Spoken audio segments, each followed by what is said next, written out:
Like most of us Gen Xers and millennials, you've probably been taught that if you cut the carbs, count the calories, restrict your calories, up your exercise, the weight will just shift. That's how you lose weight. That is what you do.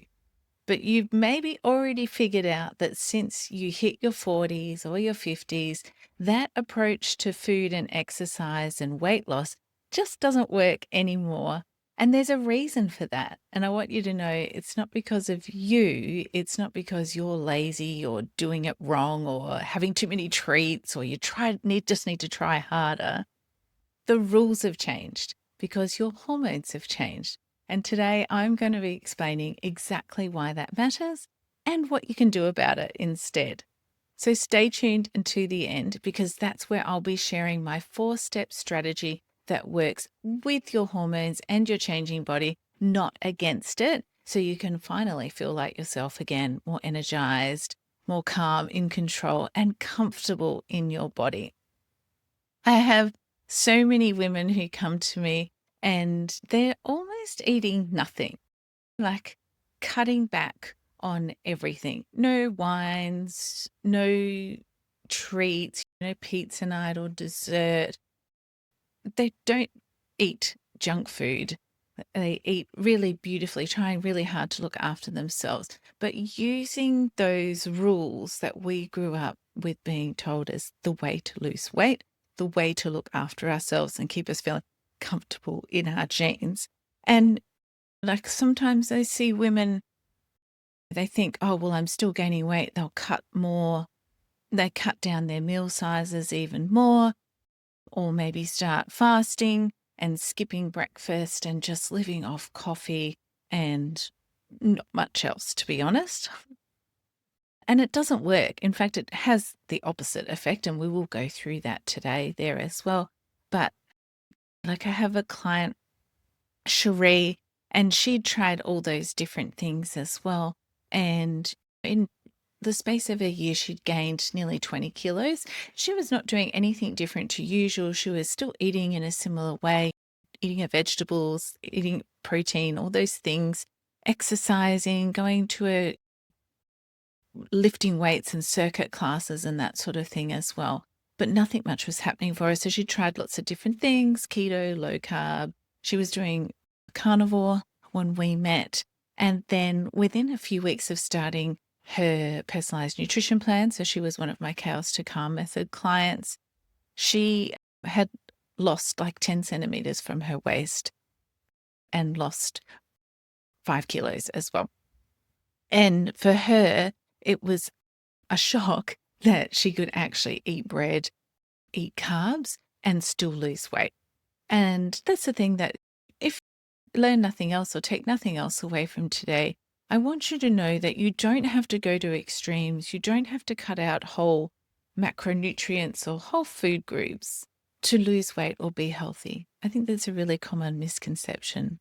So stay with me today if that's you, thinking that you're doing everything right, nothing's working, and you're feeling like you're in someone else's body, that you just don't know how to handle this one that you're in. Then if that's you too, then please do stay and listen through this episode with me today. If we haven't met, hi, I'm Sarah, the Perimenopause Naturopath, and I've helped hundreds of women over 40 navigate perimenopause with confidence so they can feel great in their bodies and reclaim their mood and energy.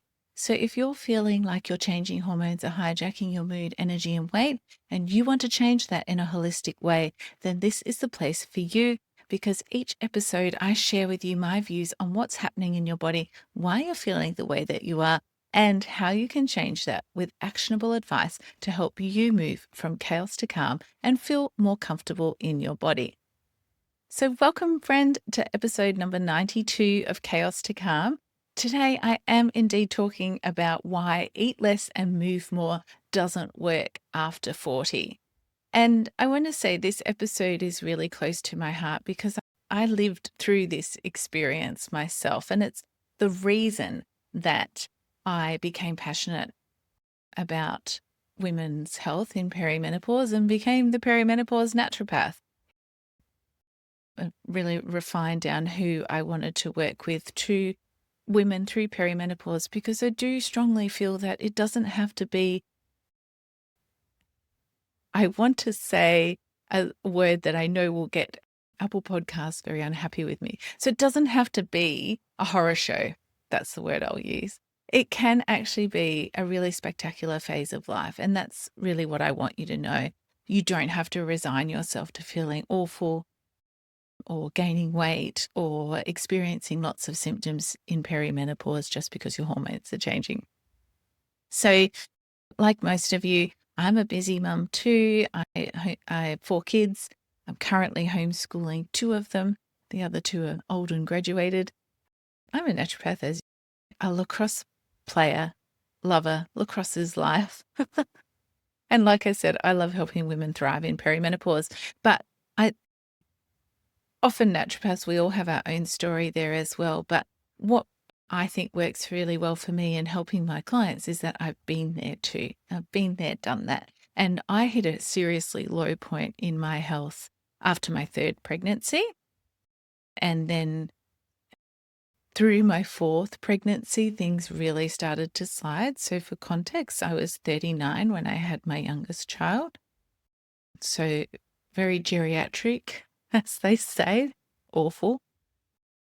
What an awful way to talk about us. Anyway, so yeah, by the time I hit my early 40s, I'd spent most of my 30s pregnant, breastfeeding, and mothering through a very stressful period of life with some other major events that happened for us. But what happened in my early 40s is that I just gained 20 kilos. And I hadn't really changed anything in terms of what I ate and my movement and exercise. My stress, like physical and mental stress, definitely increased in there. On reflection, what I know now is that my hormones had changed or started to change in early perimenopause. So, yeah, I was bloated, exhausted, snoring, sweating, not just through the night. I was hot all the time. I was moody, anxious. I just felt overwhelmed most of the time. I mean, I was doing a lot and I had 4 kids and we homeschooled and all those things, but I was really overwhelmed when I had been handling that before. My sliding door moment was when my kids took a photo of me without me realizing. And when I saw it, I was like, whoa, I didn't even recognize myself. Who is that woman?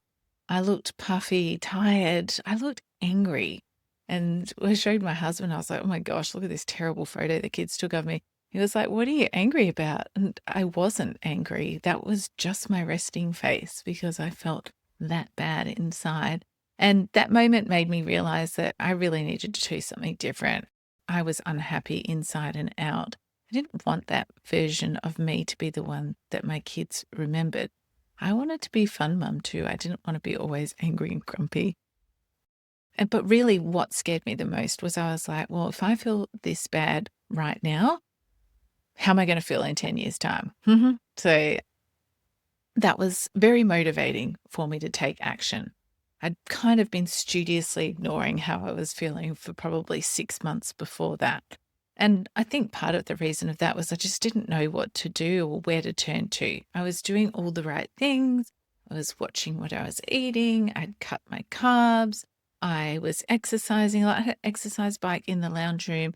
And when I was needed to watch a webinar or do anything, I would sit on that bike and ride while I watched or listened to things. Like I was really trying to do the things I'd been taught as a naturopath, but also taught right through my life in the 70s and 80s and 90s really too.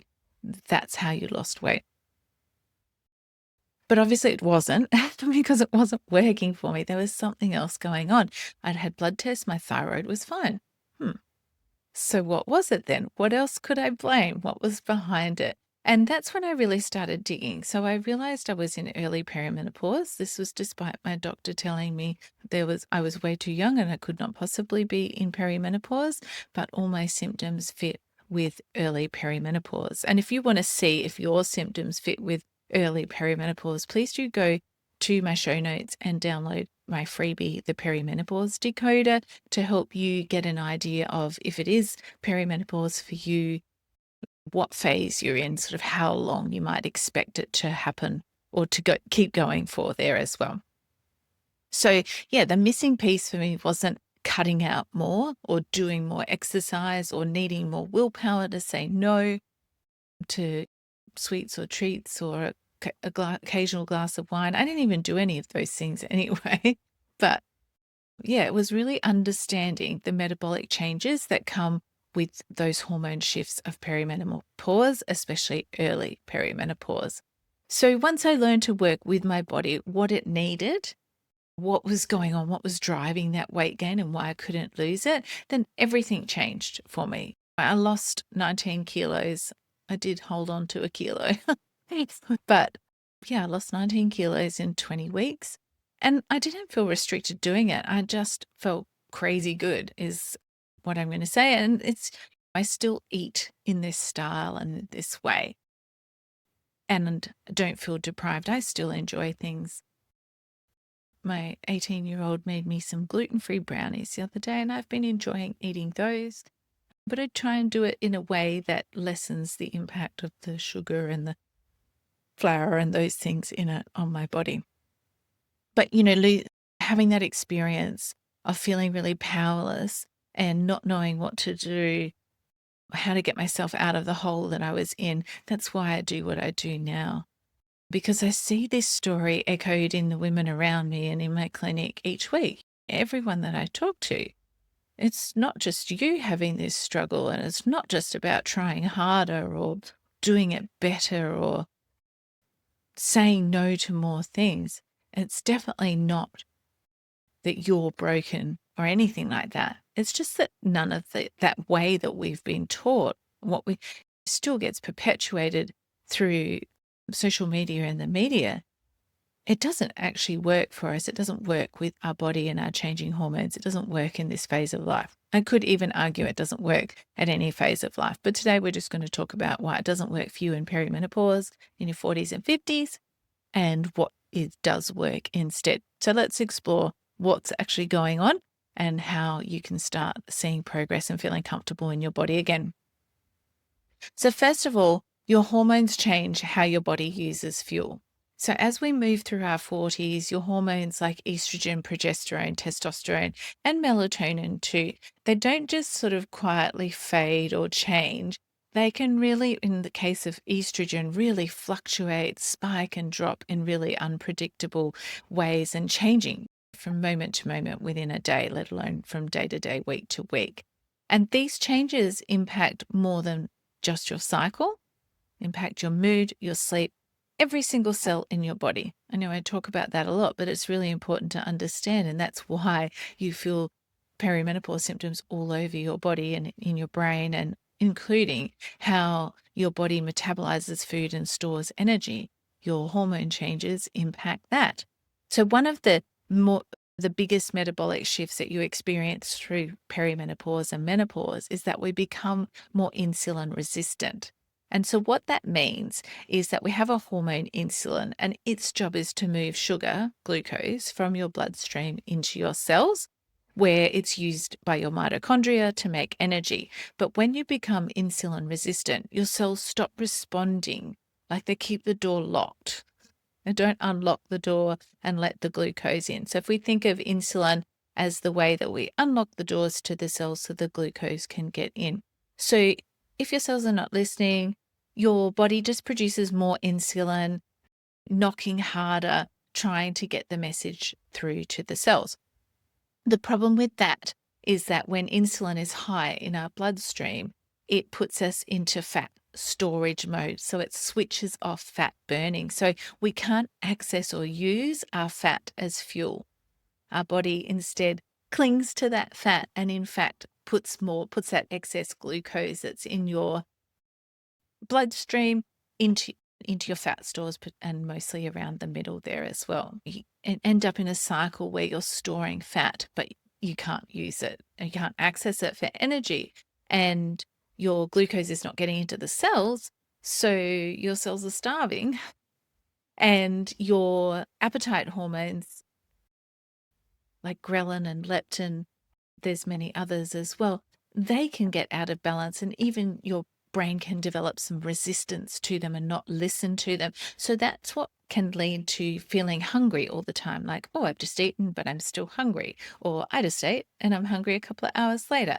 Or you're having sugar cravings or feeling really tired after your meals. Yeah, needing to snack every couple of hours just to keep going. And none of that is related to your discipline or willpower. It's just because your body can't access your energy efficiently, your stored energy, and it can't access the energy in your bloodstream either. And that's metabolic dysfunction in action. That is what the hormone shifts of perimenopause create. So it can be very difficult for you to try and cut calories when you're actually feeling constantly hungry and you've got all this noise about food in your head. So it's not just about how much you eat there, it's about how your body's using what you eat. And if your insulin or if your cells aren't responding to insulin well, everything is just harder. That's why you can't lose weight just by cutting calories or fasting. That's why it feels more stressful to your body and it feels like you're hungry all the time and you're trying to drink water to not feel hungry anymore. Those cutting calories and fasting, keto, low carb, lots of things like that, they don't fix the insulin resistance. They don't fix the underlying metabolic dysfunction. And sometimes they'll just make it worse. So you need to do something that helps restore your metabolic flexibility, helps overcome and correct that dysfunction and stop those blood sugar swings there as well. Now, I just want to add to that some more is that as our progesterone levels change through perimenopause, we become less resilient to the stressors in our life. And so things like calorie cutting, skipping meals / fasting, over exercising, these are all physical stressors for your body. And so they trigger a stress response from your hormones. So your cortisol, your main stress response hormone, increases. The daily challenges of life, work, family, all the unexpected stuff that comes in starts to feel much heavier because we're missing that progesterone. It's our natural buffer against stress. And it's calming, it's soothing for us as well. It helps us feel grounded and emotionally sort of calm and steady. So you can see why when that's dropping, you get lots of different moods and things happening with your mood and your energy through perimenopause. So as progesterone drops, your threshold for stress drops too. So your body responds to even mild stressors, things you probably wouldn't have worried too much about before, with a cortisol surge. One of the things that cortisol does is it raises our blood sugar because it wants to make sure there's enough energy available to your muscles for us to run away from our stressor, which our primal brain still thinks is something like a saber-toothed tiger chasing after us. Except obviously these days it is not. And so that increased blood glucose level influences our insulin levels, and eventually over time, if we have chronic long-term stress, which most of us are in the position of, exacerbated by that lower stress resilience and lower progesterone, it can exacerbate that insulin resistance and that fat storage, particularly around the middle. So yeah, like I said, that change in progesterone, that change in your stress resilience is why many women say they feel more emotional, reactive, anxious, and fatigued in their 40s and 50s. And it's one of the reasons or contributing factors there to that weight gain, especially belly fat, that doesn't respond to cutting calories or exercising more. It's just not the right strategy for your changing hormones and your changing body, and your feeling hungry and unanswered hunger is a stressor for your body, as I mentioned. Not getting enough of the nutrients that you need is also harmful for your body there as well. Like it can't create the cells and tissues and function in the way that it's meant to. You can't make your hormones. It can't metabolize and excrete your hormones in the way that it's meant to if we're not providing the nutrients for it. So yeah, not eating enough is very stressful for your body there as well. I think we really need to understand the change in our physiology and those things that are happening in our biochemistry, in our blood, because then it's really easy to understand why you need to do things differently, or why, say, I might suggest to you that you should do X, Y, or Z. So one of the other things contributing to why it can be harder to lose weight in perimenopause or in your 40s and 50s is that we're losing muscle. So in our 40s and 50s, we start to lose muscle mass faster than we do in our 30s or 20s. And that's a problem because muscle is metabolically active. It burns more energy and calories. It helps regulate our blood sugar and therefore insulin, and supports our hormone balance as well. So the less muscle we have, the slower our metabolism becomes. And so you might be doubling down on cardio or even using weight loss medications like Ozempic. But what gets overlooked with these approaches is that they can lead to muscle loss, not just fat loss. So if we're doing too much cardio while we're looking after our cardiovascular system, we're not helping to increase that muscle or stop the muscle loss that's happening, because we're losing muscle at a quicker rate, and it's actually harder for us to make it as well. So it's not like we can easily overcome that muscle loss. So it's really important to understand with weight loss medications, you may be losing weight, but you may be losing muscle mass, not fat mass. And so that can make it harder to maintain your weight in the long term, and also makes it harder as you age to live an active and independent life, because you're more at risk of falls and even basic stuff like not being able to carry your groceries or open jars and things like that. You want to be doing more resistant exercise and not sort of flogging yourself trying to create that calorie gap. So yeah, the takeaway there is that you're going to be losing muscle at a faster rate than what you can build it easily. You have to work harder to build it. And when you lose muscle mass, then it gets harder to lose fat mass as well. And you lose metabolic resilience there as well.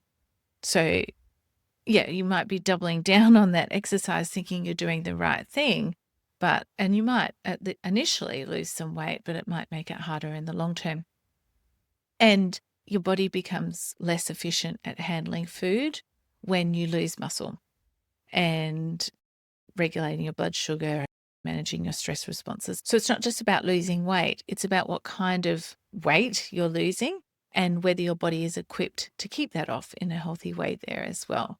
So another important thing to know is that fasting, keto, carnivore, what's that, 75 hard, these clean eating challenges, they might work in the short term, but they don't fix that insulin resistance or restore that metabolic flexibility. They don't work with your changing hormones, and they're usually quite hard to sustain, especially if you have a social life or if you're, like I always say, fasting is no good for anyone, that, especially women that are feeling stressed.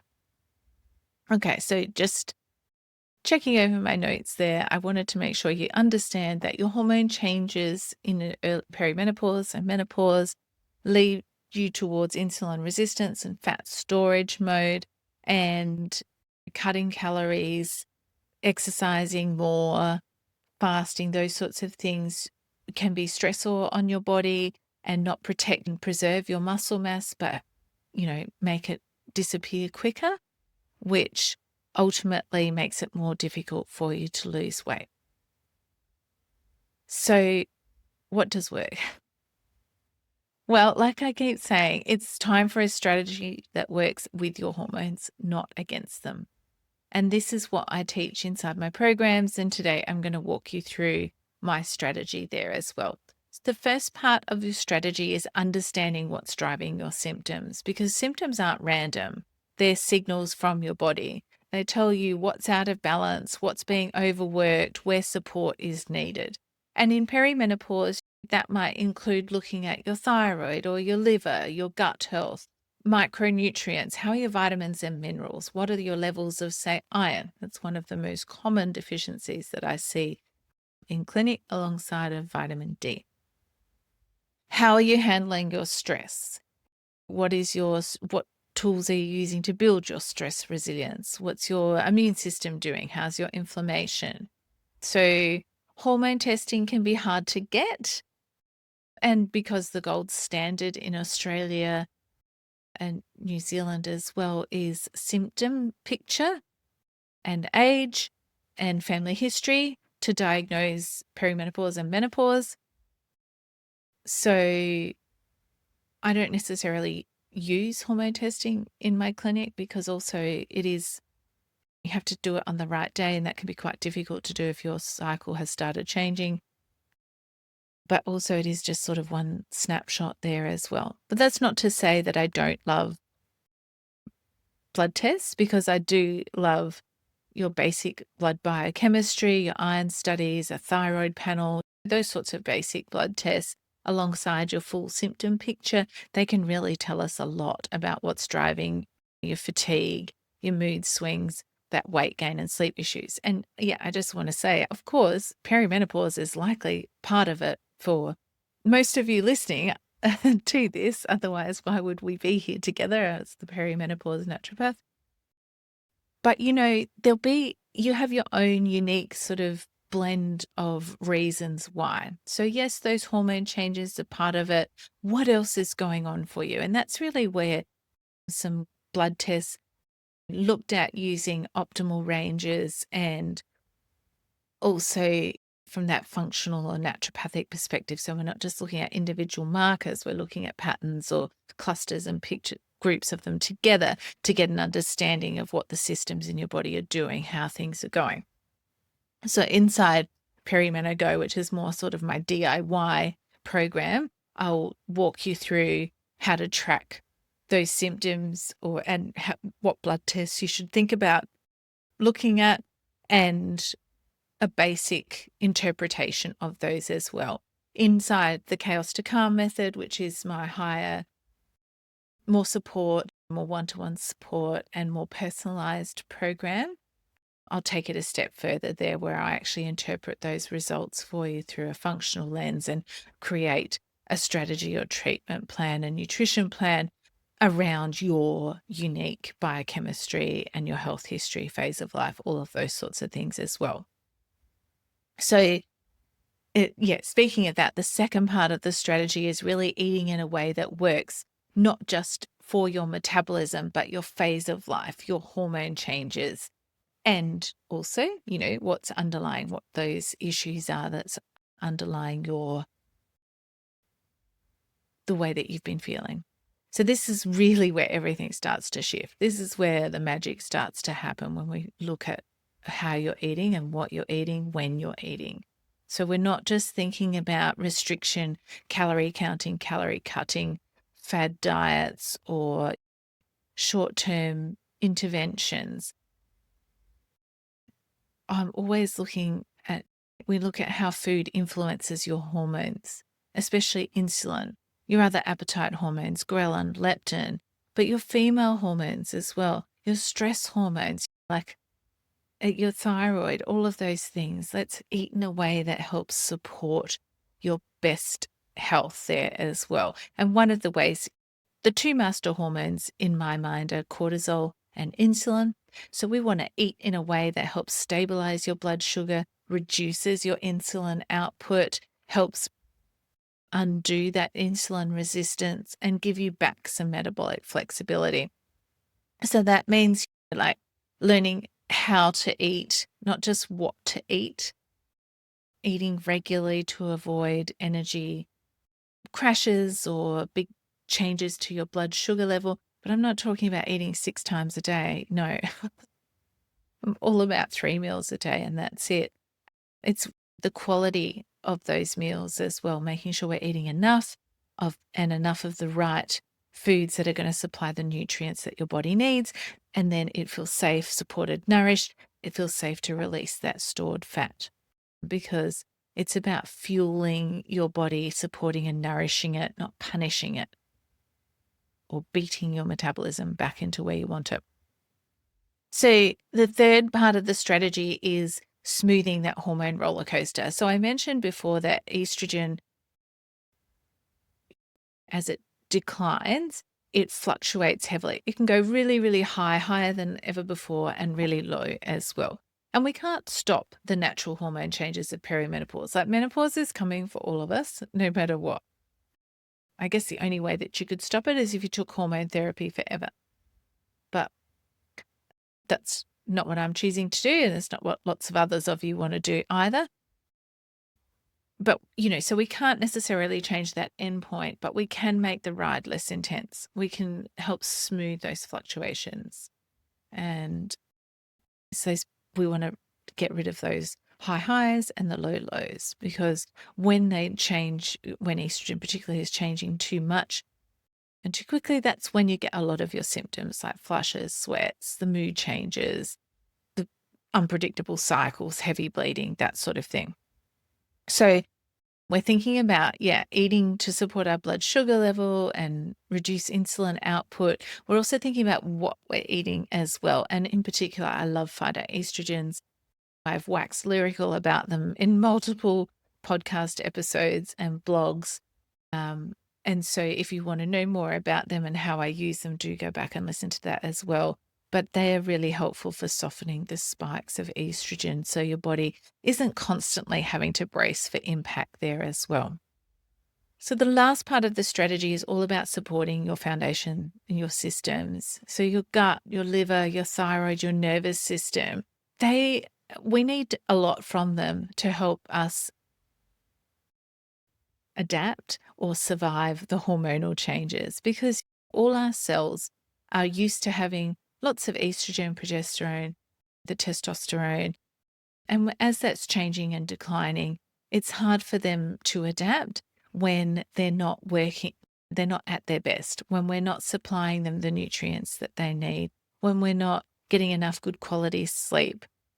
We've got too many stressors in our life, or maybe there's inflammation from food intolerances or sensitivities, or maybe our gut isn't in its best state of health, and that's contributing to inflammation through our body and brain. It's like expecting our body to perform with some of its team missing. So you wouldn't go and front up on, well, I was going to say lacrosse field because that's what I know. We have 10 players on our field. We wouldn't try and play with 8 and expect to compete equally well with the team with 10 on there. There's always going to be, we're going to be working from behind and at a disadvantage. So supporting your systems of your body, supporting your health at a cellular level, providing your body with the nutrients and the things that it needs to make its cells in the way that they're designed to be, so they can work in the way they're designed to be, then that is essential. And that's not about having more supplements or adding in more pills and powders and potions and things like that. Instead, it's really focusing on the basics, as I call them, and rebuilding those foundations and letting your body thrive again. And part of that is by reflection and looking at your symptoms and understanding the messages that those symptoms are telling you, and using your blood test to tell you more about what your body is telling you, so that you can give it what it needs. Because it's not about prescriptive advice that says everyone needs to eat this at this time, eat this for breakfast, then that for lunch and that for dinner, and repeat it 365 days a year. That doesn't work. Just because it might be designed for someone in perimenopause, that's not going to work. We need to do some tweaking and adjusting around it for what's happening in your body. And, you have different genes to me and to the next person next to you, even to your sister, mother, aunt. Even though they might be related to you, you're unique and different too. And that's why we need to adjust and adapt what you're eating, drinking, and doing to suit you and your body. So that's the same strategy, the same framework that I use to lose 20 kilos. And now I've helped hundreds of women do the same or similar. depending on their unique goals as well there as well. And it works because it does respect how your body actually works in perimenopause, what is actually changing, what your body needs through this transitional phase and period of life. So, just to summarize that, we need to understand what's driving our symptoms, eat in a way that works for reducing our insulin and cortisol output. We smooth the hormone roller coaster using the foods that we eat, and we support our systems of our body, support the foundations with the basics. So that, my friend, is all for today. If this episode has resonated with you and you want to start making changes or you want to learn some more, please do start by exploring Perimeno Go. It's my self-guided program with some support from me that makes it easy for you to implement the strategy that I've talked about today. So you could check out my free training, Why You're Gaining Weight After 40, the 4 hormone shifts you can't ignore, to find out more about Perimeno Go and get a discount code to use if you decide to join the many women who have used it to lose weight and feel amazing in perimenopause.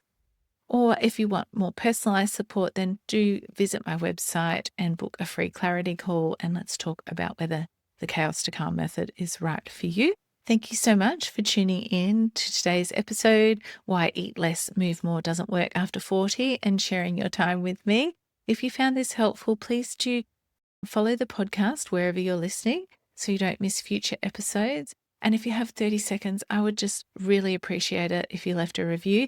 This helps more women find the show and get the support they need so they can transform their perimenopause from chaos to calm. Take care, and I look forward to seeing you next episode.